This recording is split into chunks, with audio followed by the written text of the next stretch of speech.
ಸ್ನೇಹಿತರೆ ನಮಸ್ಕಾರಗಳು. ಈ ದಿನ ಜಾವೆಲಿನ್ ಥ್ರೋ ಬಗ್ಗೆ ಸಂಕ್ಷಿಪ್ತವಾಗಿ history of javelin throw, the rules of javelin throw sector, fouls and weight in javelin, famous javelin players national or international, ಇದರ ಬಗ್ಗೆ ಸಂಕ್ಷಿಪ್ತವಾಗಿ ಮತ್ತು ಅರ್ಥಮೆಟಿಕ್ ಆಗಿ ನೋಡುವಂತಹ ಕೆಲಸವನ್ನು ಈ ಒಂದು ವಿಡಿಯೋದಲ್ಲಿ ಮಾಡೋಣ.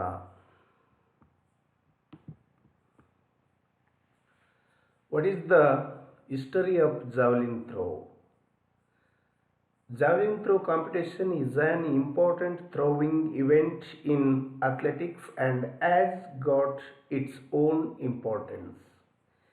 History tells us that in ancient times man used to fix a sharp stone to the tip of a long stick and use it has a weapon to hunt animals, and thus started the beginning of javelin throw. ವಿಶೇಷವಾಗಿ ಈ ಬಲ್ಲೆ ಎಸೆತದ ಬಗ್ಗೆ ನಾವು ನೋಡೋದಾದರೆ ಇದರ ಮಹತ್ವ ಮತ್ತು ಇದರ ಇತಿಹಾಸ ಅತಿ ದೀರ್ಘವಾದಂತಹ ಇತಿಹಾಸವಾಗಿದೆ. ನಿಮಗೆಲ್ಲ ಗೊತ್ತಿರುವಂತೆ ಮನುಷ್ಯ ಮೊದಲು ಅಲೆಮಾರಿ ಜೀವನವನ್ನು ನಡೆಸ್ತಾ ಇದ್ದ ಪ್ರಾರಂಭದಲ್ಲಿ, ನಂತರ ಆತ ಸಾಮಾಜಿಕ ಜೀವನಕ್ಕೆ ಹಂತವಾಗಿ ಬರ್ತಾ ಇದ್ದಾನೆ.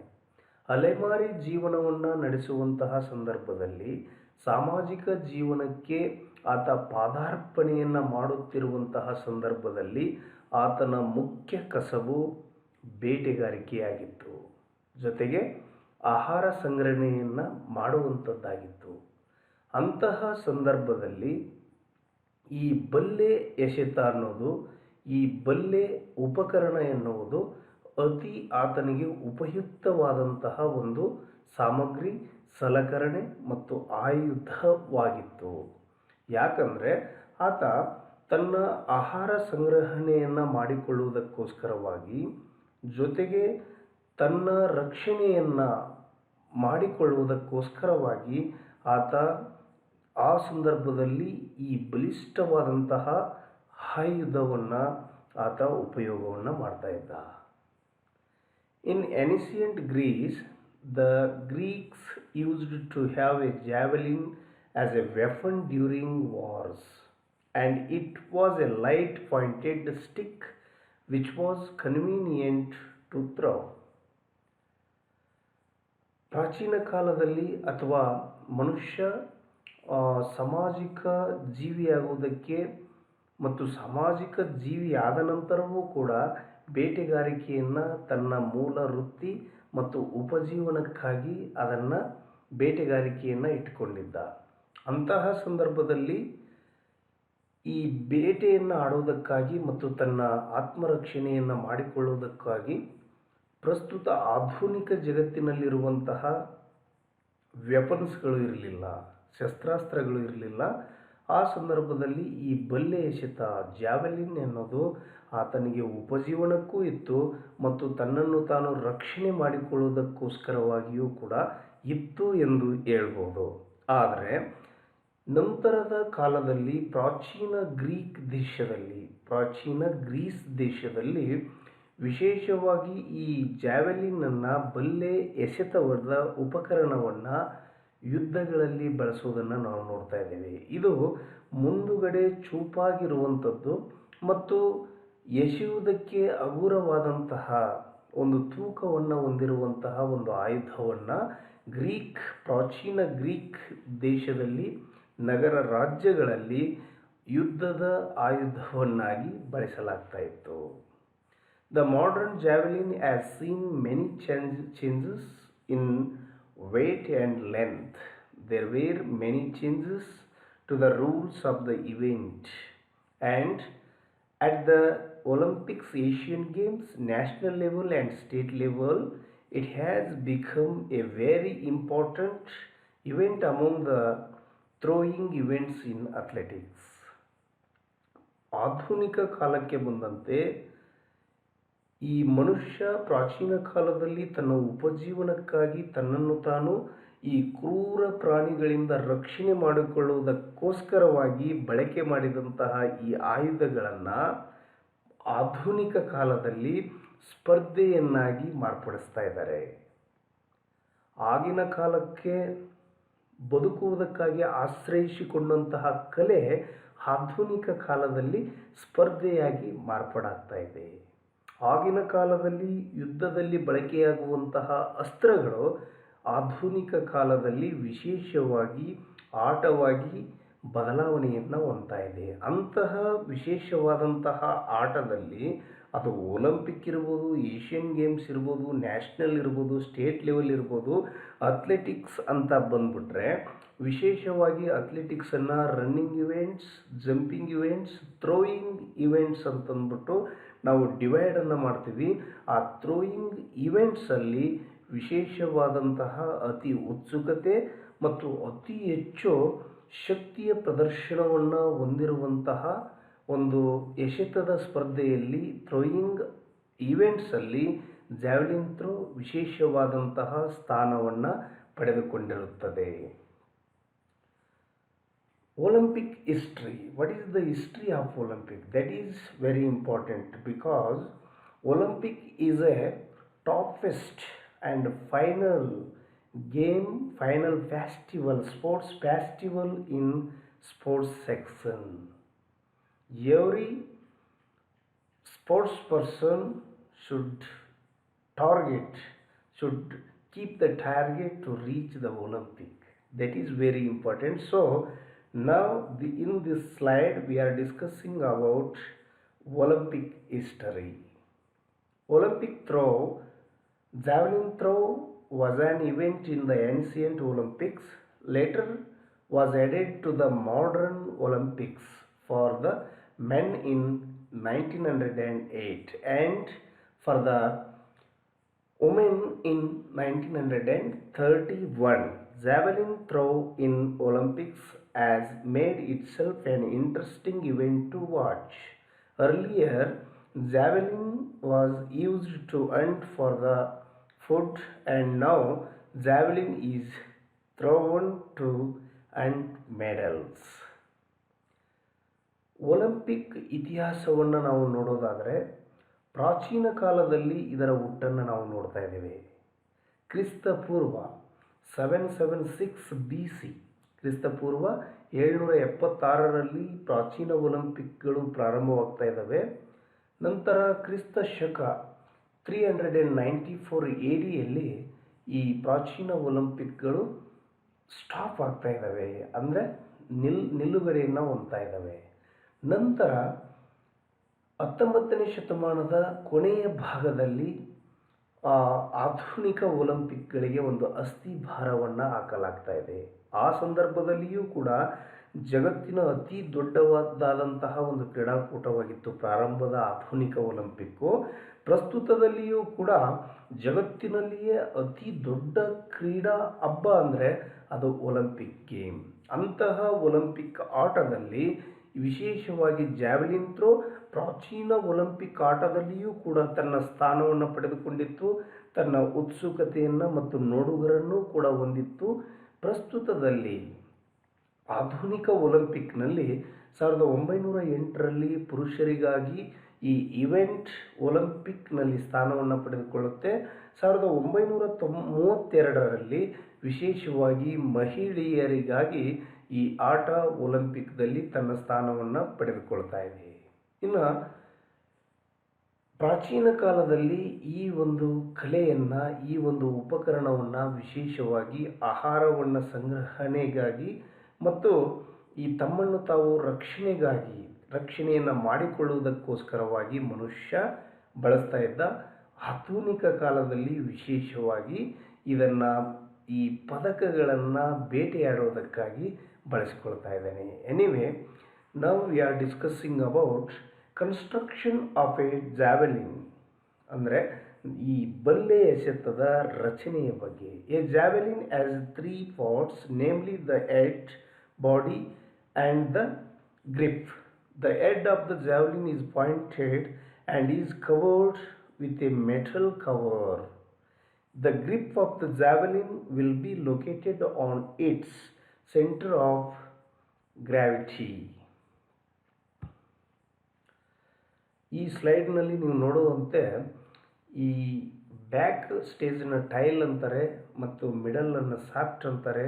ಸೆಂಟ್ರಲ್ಲಿರುವಂತಹ ಮತ್ತು ಬ್ಯಾಲೆನ್ಸ್ ಮಾಡುವಂತಹ ಪ್ಲೇಸ್ನಲ್ಲಿ ಈ ದಾರದಿಂದ ಕೆಲವು ಭಾಗವನ್ನು ಸುತ್ತಿರ್ತಾರೆ. ಅದಕ್ಕೆ ಗ್ರಿಪ್ ಅಂದರೆ ಮುಂದಿನ ಭಾಗ ಈ ಮೆಟಲ್ದಿಂದ ಕೂಡಿದ್ದು, ಅದನ್ನು ನಾವು ಎಡ್ ಎಂದು ಹೇಳ್ತಾ ಇದ್ದೇವೆ.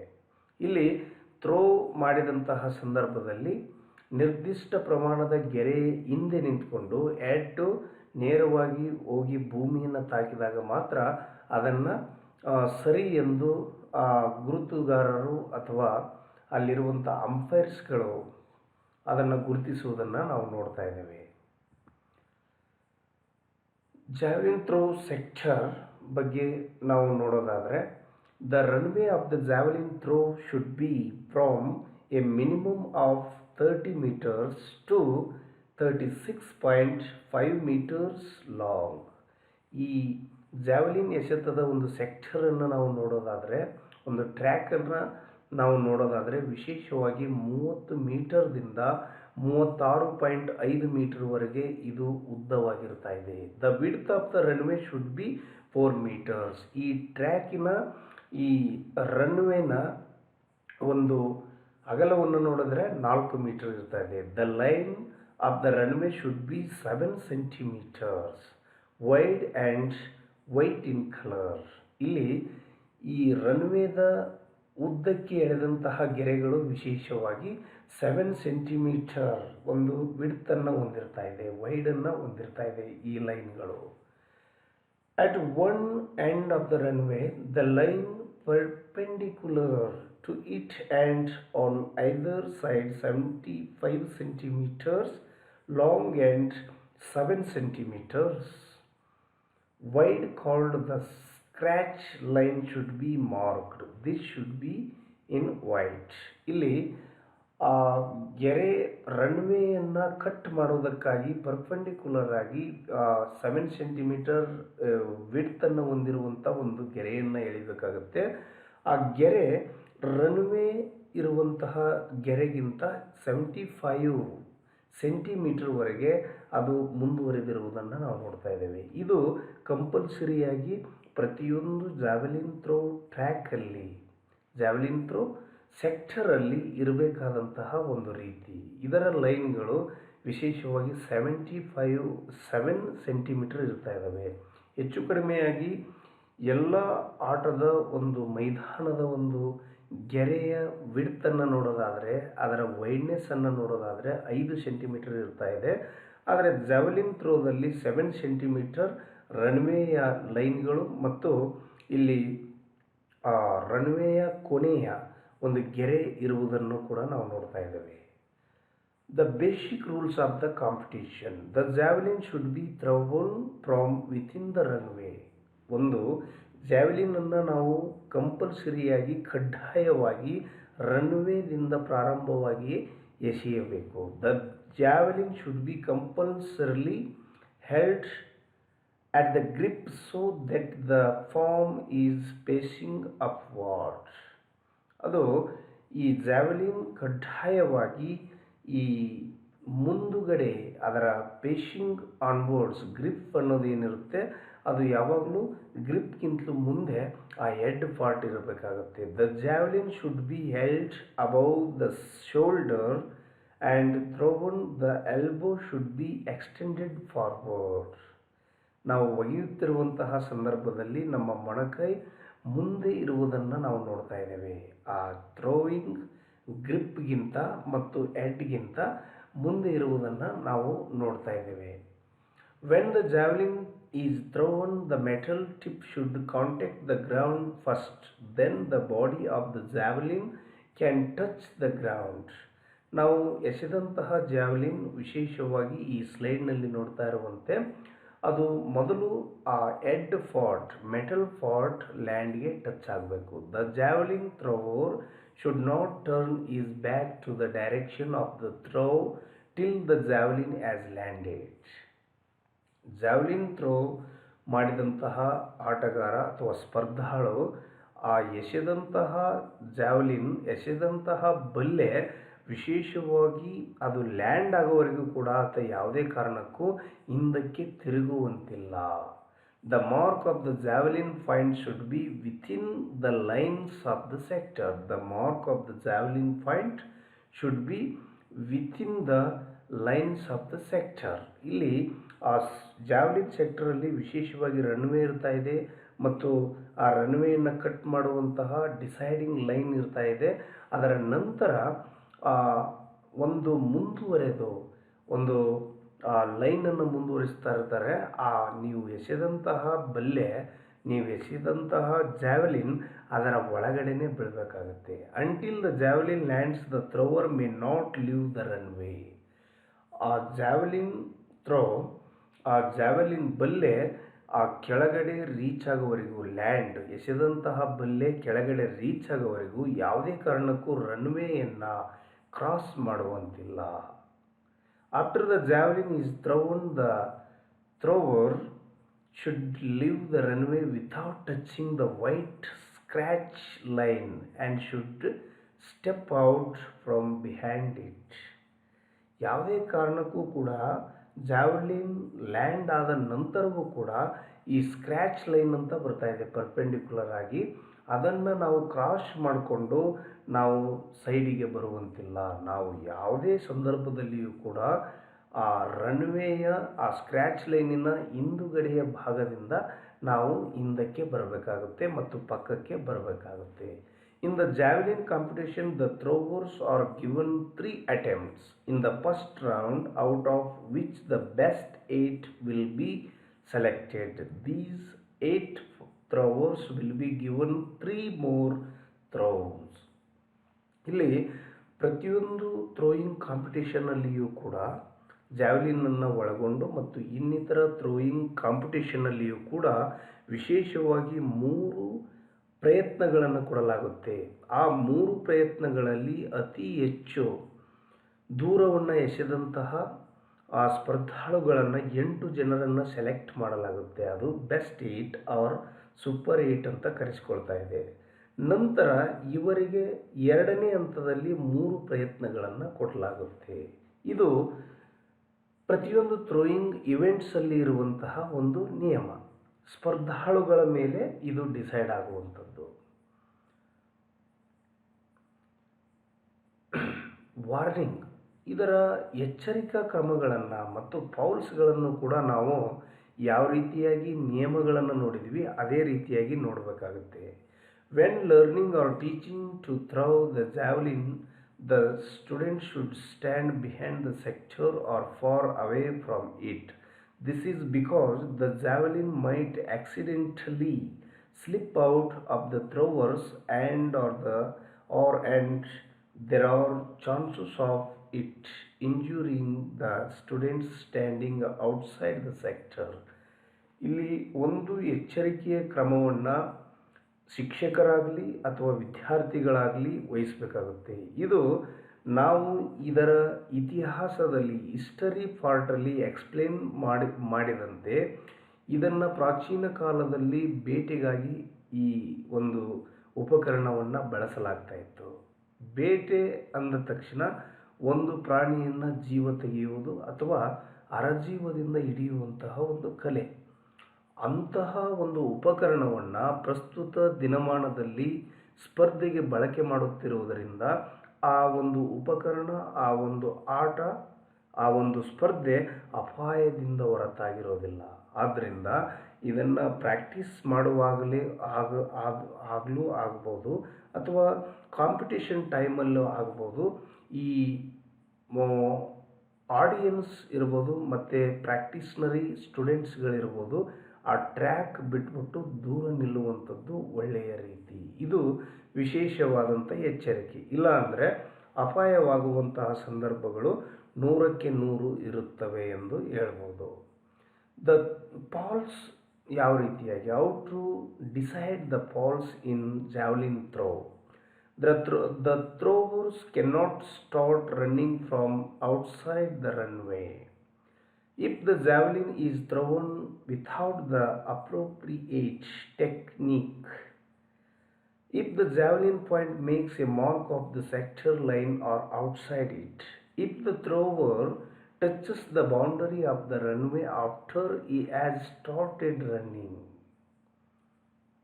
if the throwers leaves the runway after the javelin is thrown and before the touches the ground. ಇಲ್ಲಿ ಒಂದು 5 ರೀತಿಯ ಫಾಲ್ಸ್ಗಳನ್ನು ಕೊಡ್ತಾ ಇದ್ದಾರೆ.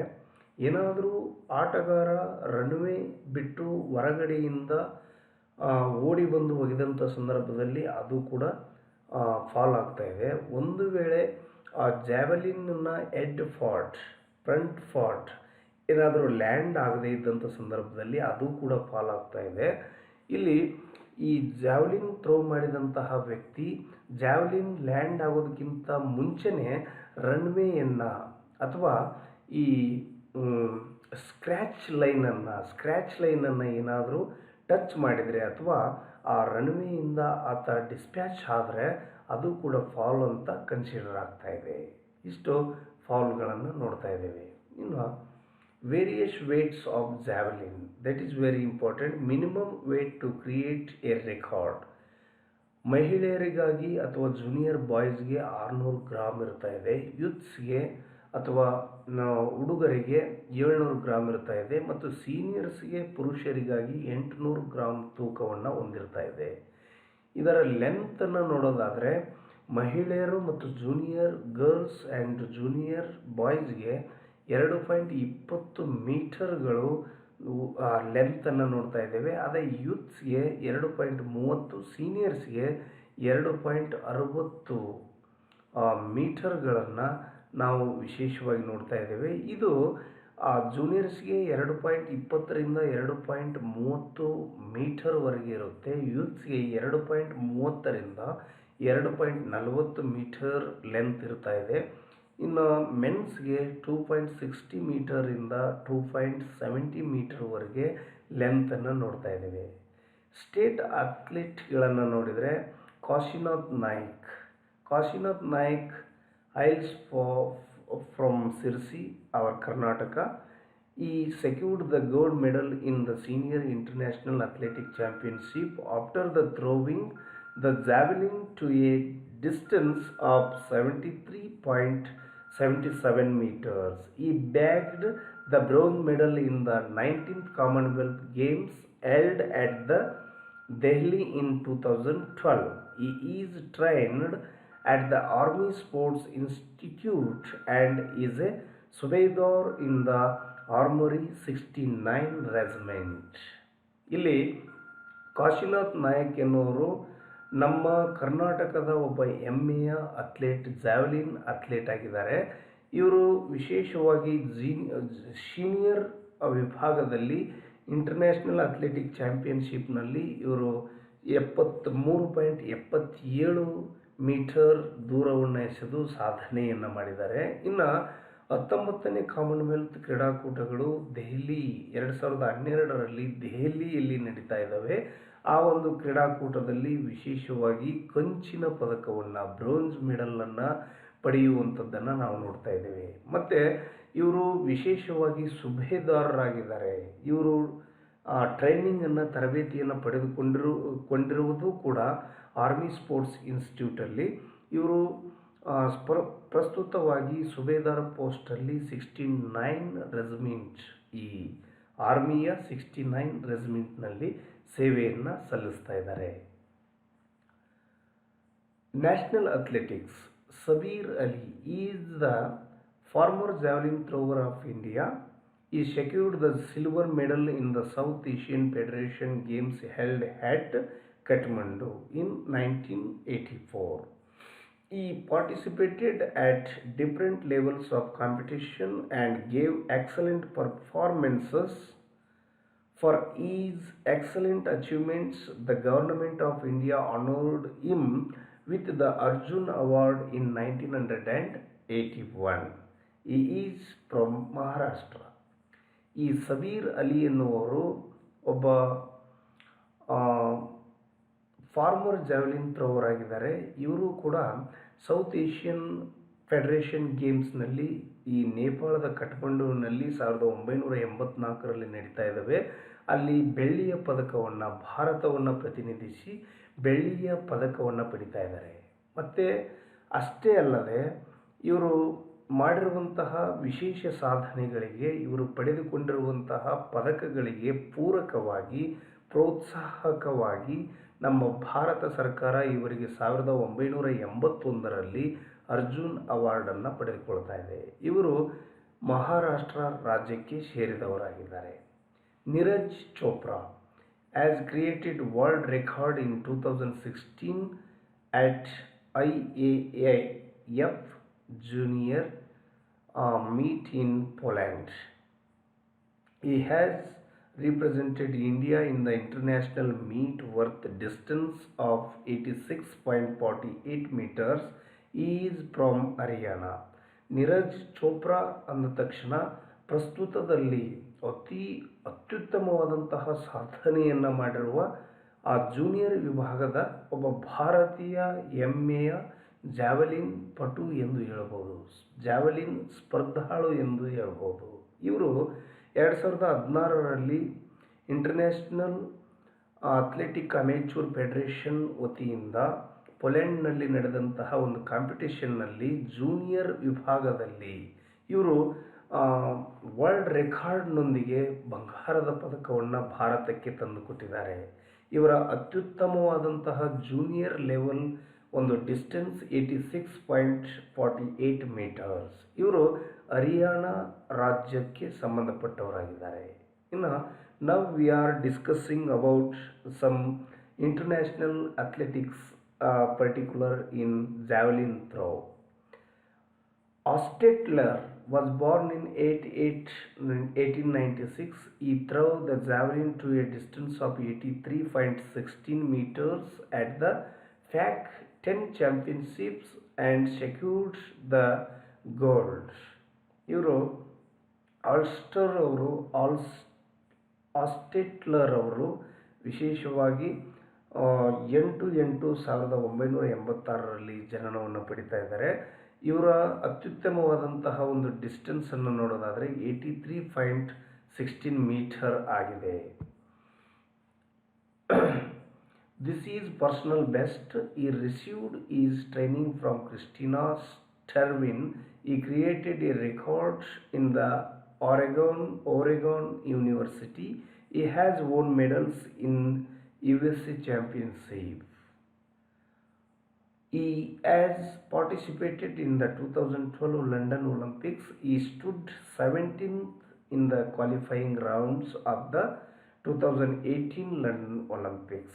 He is a graduate in science and is a professional in website and graphics designing. He worked in the project management of the 2012 US Olympic track and field trials. ಇಲ್ಲಿ ಆಸ್ಟೆಟ್ಲರ್ ಅವರು ವಿಶೇಷವಾಗಿ ಒಂದು ಹಂತದ ಥ್ರೋಯಿಂಗ್ ಸೆಕ್ಷನ್ನಲ್ಲಿ ಸಾಧನೆಯನ್ನು ಮಾಡಿದ್ದಾರೆ. ಇವರು ಒಂದು ಅತ್ಯುತ್ತಮವಾದಂತಹ ಥ್ರೋಸ್ ನೋಡಿದರೆ 83.16 ಮೀಟರ್ಸ್ ಅಂದರೆ ಅದು ಅಂತಾರಾಷ್ಟ್ರೀಯ ಮಟ್ಟದಲ್ಲಿ ಒಂದು ಸಾಮಾನ್ಯವಾದಂತಹ ಪ್ರದರ್ಶನ ಎಂದು ನಾವು ಹೇಳ್ಬೋದು. ಆದರೆ ಇವರು ಪ್ರೊಫೆಷ್ನಲಿ ನೋಡಿದರೆ ಒಬ್ಬ ಸೈನ್ಸ್ ಸ್ಟೂಡೆಂಟ್. ಇವರು ಟೆಕ್ನಿಕಲ್ ಆಗಿಯೂ ಕೂಡ ತುಂಬ ಫಾರ್ವರ್ಡ್ ಇರುವಂತಹ ಜೀನಿಯಸ್ ಪರ್ಸನ್ ಎಂದು ಹೇಳ್ಬೋದು. ಆದ್ದರಿಂದ ಇಷ್ಟು ಜೀನಿಯಸ್ ಸೈನ್ಸ್ ಮತ್ತು ಟೆಕ್ನಾಲಜಿಯಲ್ಲಿ ಇದ್ದರೂ ಕೂಡ ಇವರು ಸ್ಪರ್ಧೆಯಲ್ಲಿ, ಕ್ರೀಡೆಯಲ್ಲಿ ಸಾಧನೆಯನ್ನು ಮಾಡಿರುವುದು ಒಂದು ವಿಶೇಷ ಎಂದು ಹೇಳ್ಬೋದು. ಅದಕ್ಕೆ ಇವರು 2012ರ ಒಲಿಂಪಿಕ್ ಟ್ರ್ಯಾಕ್ ಆ್ಯಂಡ್ ಫೀಲ್ಡ್ಸ್ ಟ್ರಯಲ್ಸ್ನ ಒಂದು ಮ್ಯಾನೇಜ್ಮೆಂಟ್ ಡೈರೆಕ್ಟರ್ ಆಗಿ ಅಥವಾ ಪ್ರಾಜೆಕ್ಟ್ ಮ್ಯಾನೇಜ್ಮೆಂಟರ್ ಆಗಿಯೂ ಕೂಡ ಇವರು ವರ್ಕನ್ನು ಮಾಡಿದ್ದಾರೆ. ಮತ್ತು 2012ರ ಲಂಡನ್ ಒಲಿಂಪಿಕ್ದಲ್ಲಿ ಭಾಗವಹಿಸಿ ಇವರು 17ನೇ ಸ್ಥಾನದೊಂದಿಗೆ ಇವರು ತೇರ್ಗಡೆಯಾಗಿದ್ದಾರೆ ಎಂದು ಹೇಳ್ಬೋದು. Leslie Copeland is the citizen of Fiji. He is the second javelin thrower from Fiji to participate in Olympics. He participated in the 2012 London Olympics. He was living on an island in which there was only one stadium. This stadium was used for playing rugby and soccer. Because of this, it was very difficult for him to practice javelin.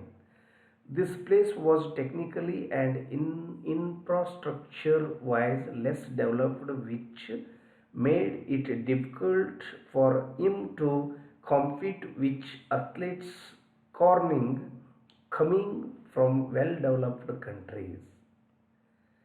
ಲೆಸ್ಲೆ ಕೋಪ್ಲೆಂಡ್ ರವರ ಒಂದು ವಿಶೇಷವಾದ ಸಾಧನೆ ಅಂದರೆ ಇವರು ಅತಿ ಚಿಕ್ಕ ದೇಶವಾದಂತಹ P ಜಿಯಿಂದ ಬಂದಂಥವರು. ಇಲ್ಲಿ P ಜಿಯಿಂದ ಒಲಿಂಪಿಕ್ನಲ್ಲಿ ಭಾಗವಹಿಸಿದವರು, ಜಾವೆಲಿನ್ನಲ್ಲಿ ಭಾಗವಹಿಸಿದವರು ಕೇವಲ 2 ಜನ.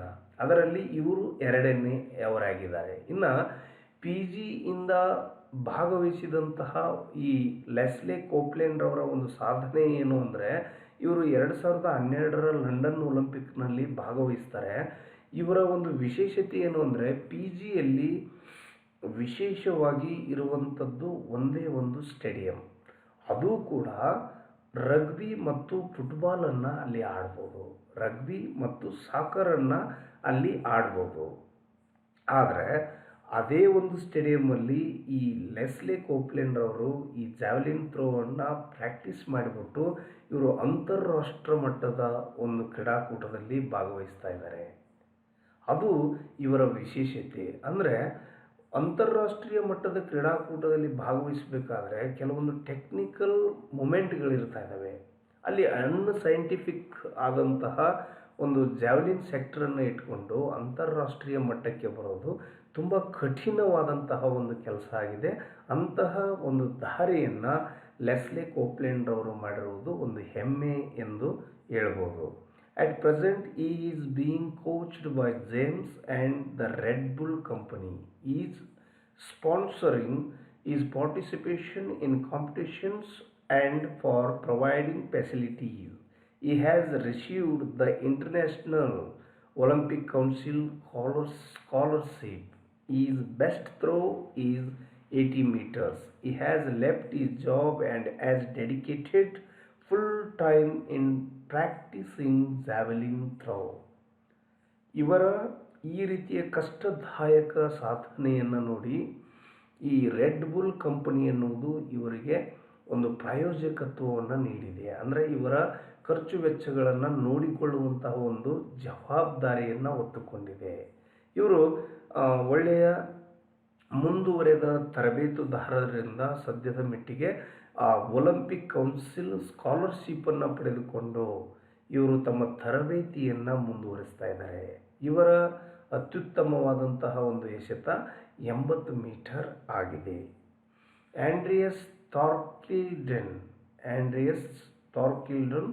he is from Norway and secured his second Olympic gold medal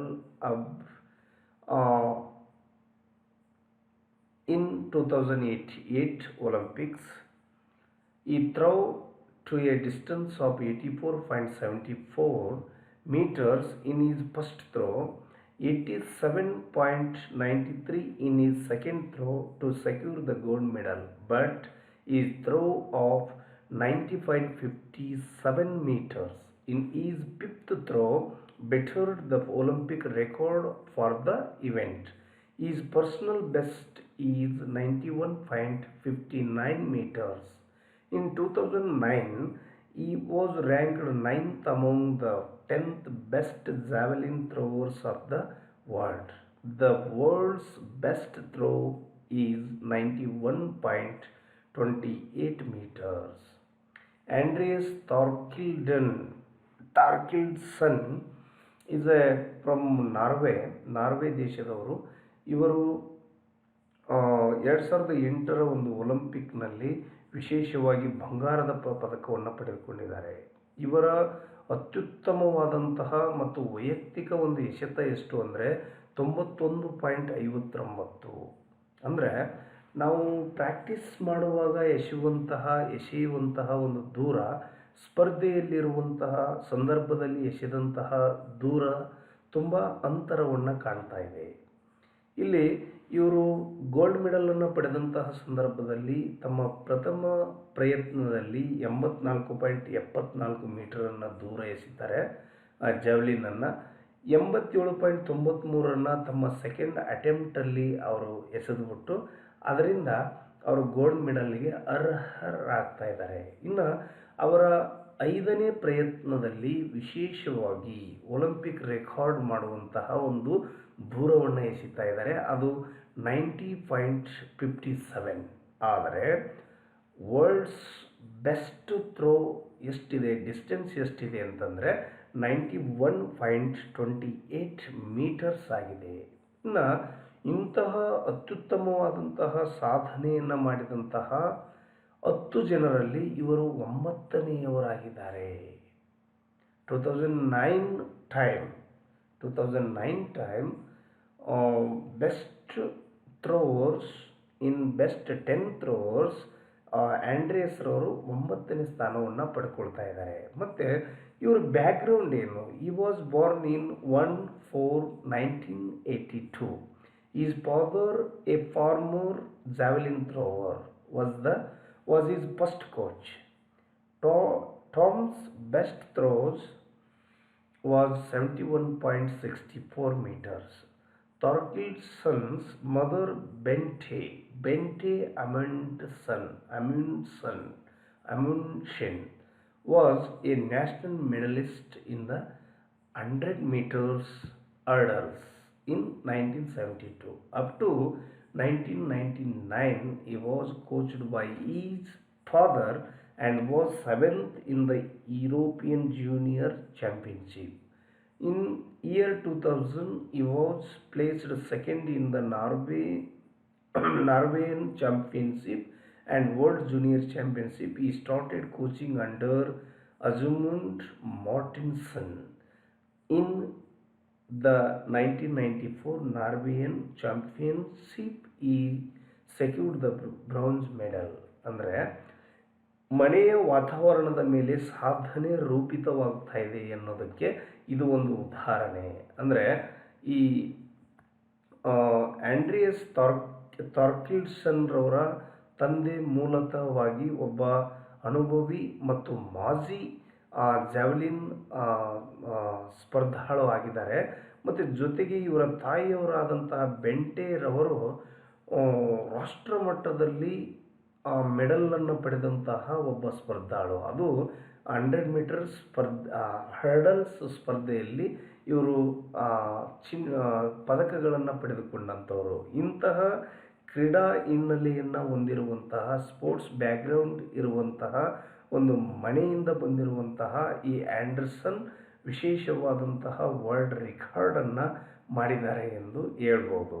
ಇಷ್ಟು ವಿಚಾರಗಳನ್ನು ಸಂಕ್ಷಿಪ್ತವಾಗಿ ಮತ್ತು ನೇರವಾಗಿ ಹೇಳುವಂತಹ ಒಂದು ಕೆಲಸವನ್ನು ಮಾಡಲಾಗಿದೆ. ಮುಂದಿನ ಒಂದು ವಿಡಿಯೋದಲ್ಲಿ ಬೇರೆ ವಿಚಾರದೊಂದಿಗೆ, ವಿಷಯದೊಂದಿಗೆ ಸಿಗೋಣ ಎಂದು ಹೇಳ್ತಾ ಈ ಒಂದು ವಿಡಿಯೋವನ್ನು ಮುಗಿಸ್ತಾ ಇದ್ದೇನೆ. ನಮಸ್ಕಾರ.